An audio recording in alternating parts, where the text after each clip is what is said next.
pessoal, aqui é a professora Isabela de Artes Visuais. O vídeo de hoje a gente vai falar um pouco sobre arte medieval. Falamos pelo princípio, né, a primeira etapa, que é a arte bizantina, depois a gente passa pela arte românica e arte gótica. Nesse vídeo em especial, apenas arte bizantina. Vamos lá? Aqui na capinha já tem uma ilustração de uma das manifestações artísticas mais tradicionais, que são as iluminuras.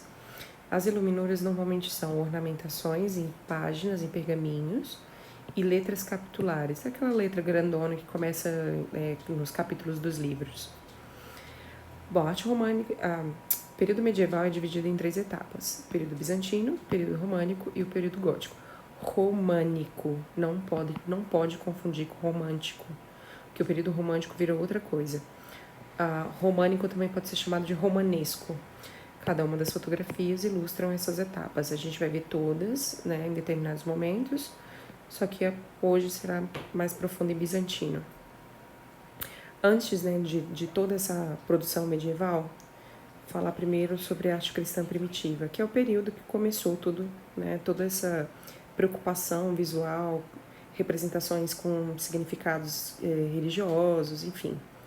Só que tem particularidades, né?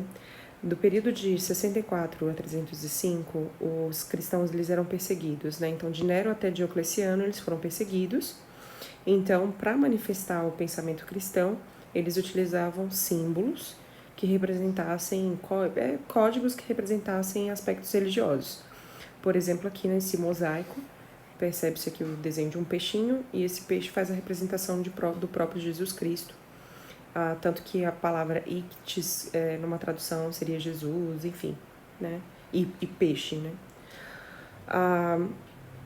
Então, também pode ser chamada de arte paleocristã, porque a gente vai observar que elas são tecnicamente muito simplificadas, executadas em catacumbas, porque eram locais que eles se encontravam para fazer, né, a divulgação dos pensamentos de Jesus Cristo. E aí tem uma coisa mais rústica mesmo do trabalho deles. Aqui dá pra ver claramente a simplificação, né? Então, assim, não é nenhum grandíssimo artista, mas apenas a finalidade de representar Jesus. Isso aqui é uma catacumba, então que provavelmente deve ter um cadáver, né, enterrado, enfim, as pinturas bem simplificadas, uma espécie de afresco, só que simples demais, né? Então, assim, não são habilidosos. Aqui tem a representação do peixe, novamente Jesus Cristo, e aqui um cesto de pães, que aí já faz alusão do corpo de Cristo. Nessa fase surgem essas simbologias do pão como corpo de Jesus, da uva, né, do vinho como sangue. Então tem todas essas cargas, a letra T sendo utilizada como um símbolo da crucificação, enfim. Aqui tem Maria e Jesus Cristo, tá? A imagenzinha bem tosquinha, tosca inclusive é um termo técnico. E por fim chegamos aqui em arte bizantina. O período bizantino ele é bem especial dentro da produção artística e ele é meio confuso também, porque nós temos a aceitação do cristianismo pelo império, mas ainda tem uma questão muito faraônica ligada ao império, né? Então o imperador ele vai ser pintado junto com figuras religiosas e vai ser tratado como enviado de Deus, né? O imperador como enviado de Jesus Cristo. Durante a fase nós temos a divisão dos impérios, Império Romano Ocidental e Oriental, onde um dos lugares mais marcantes vai ser Istambul. Aqui tem que é a antiga Constantinopla, né? Aqui a gente tem o retrato da Basílica de Santa Sofia, que inicialmente foi um espaço utilizado para preceitos católicos. Primeiro era uma basílica, onde eles só se reuniam para fazer assembleias. Depois transformou-se numa igreja católica. Depois transformou-se em uma mesquita. Até tem mais traços hoje que ligam a uma mesquita do que realmente ao cristianismo. E hoje é um museu, né? Então, assim, eu até brinco que se essa arquitetura falasse, ela seria desesperada, né? Porque muita mudança, muita oscilação. Bom, vamos lá.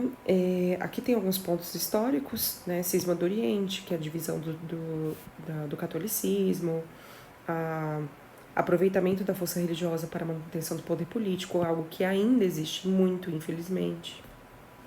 Principais características. Aqui já características das artes. extremamente majestoso, demonstra poder e riqueza. Vários são os mosaicos que têm pedras preciosas, ouro e por aí vai. Ligação direta total com a religião católica. As pinturas, elas têm carga de frontalidade, os corpos normalmente são de frente, sem muito movimento. Isso aqui perdura bastante no período medieval. A arte bizantina, em função de sua localização geográfica, incorpora características do Oriente. Então, tem formatações de portas, utilizando arcos com pontas. Né? A gente vai aprendendo isso com mais profundidade, principalmente quando analisar o período gótico. Na pintura bizantina ganham destaque os afrescos. Afrescos é a pintura desenvolvida pelos romanos, que cada vez vai ficando mais aprimorada, né?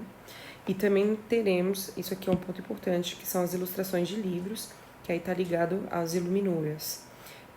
Aqui é o princípio, então a iluminura ela vai ficar muito grosseira ainda.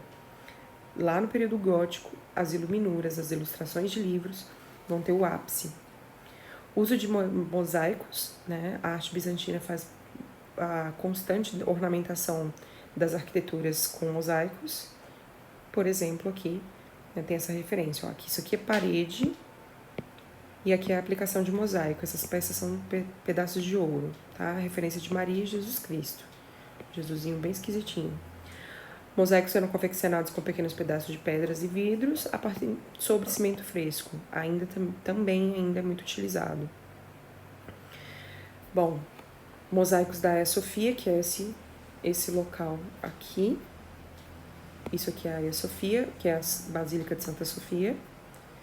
Esses aqui são mosaicos com ornamentações religiosas.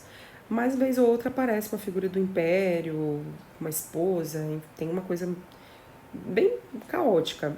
A Hagia Sophia, ela tem um caos particular, daqui a pouco eu mostro, falo um pouquinho mais. Ó, eu peguei essa imagem para ver bem como são os detalhes. São pequenos quadradinhos, tem alguns que tem formato circular também, mas eles vão encaixando como se fosse um quebra-cabeça, formando a imagem. O que eu acho bem legal é que eles fazem luz e sombra. Tá? Então, vocês têm áreas de transição de cores, você tem degradê.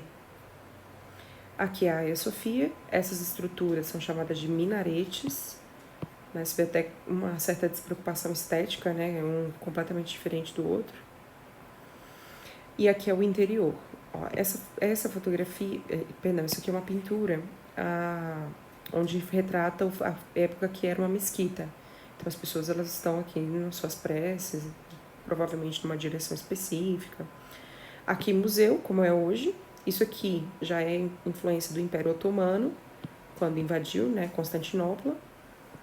E aí eles tomaram a Hagia Sophia e ficou como uma mesquita até os anos 30. Né? Então teve uma durabilidade aí. No ano de 39, transformou-se num museu, deu um sossego pro lugar. Mas olha como é ornamentado, né? E aqui eu peguei uma foto do teto para vocês terem uma ideia do formato abobadado. Esse formato arredondado se chama formato abobadado. Basílica de São Marcos, que fica na cidade de Veneza. Também segue preceitos bizantinos. Aqui tem novamente a questão das abóbadas, vê que é muito parecida com a Basílica de Santa Sofia, só que é menor.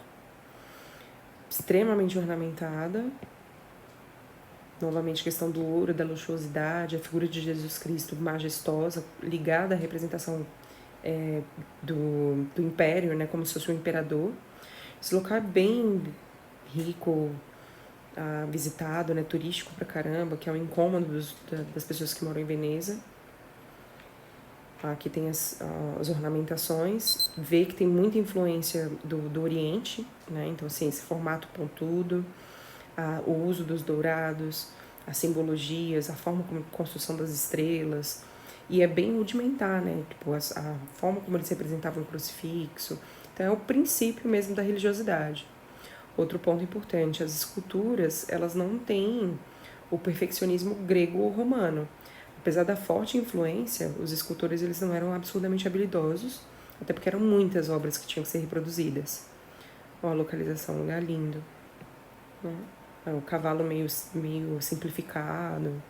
E a abóbada bem, né, consolidada, né? Bem forte. Pinturas de afresco também continuam. Aí, novamente, a questão, ó, frontalidade, rigidez dos corpos, sem grandes movimentos. Então tem. Então é isso. Qualquer dúvida que vocês tiverem, me chama no Google Classroom ou no @artesvisuaulas no Instagram. Até mais!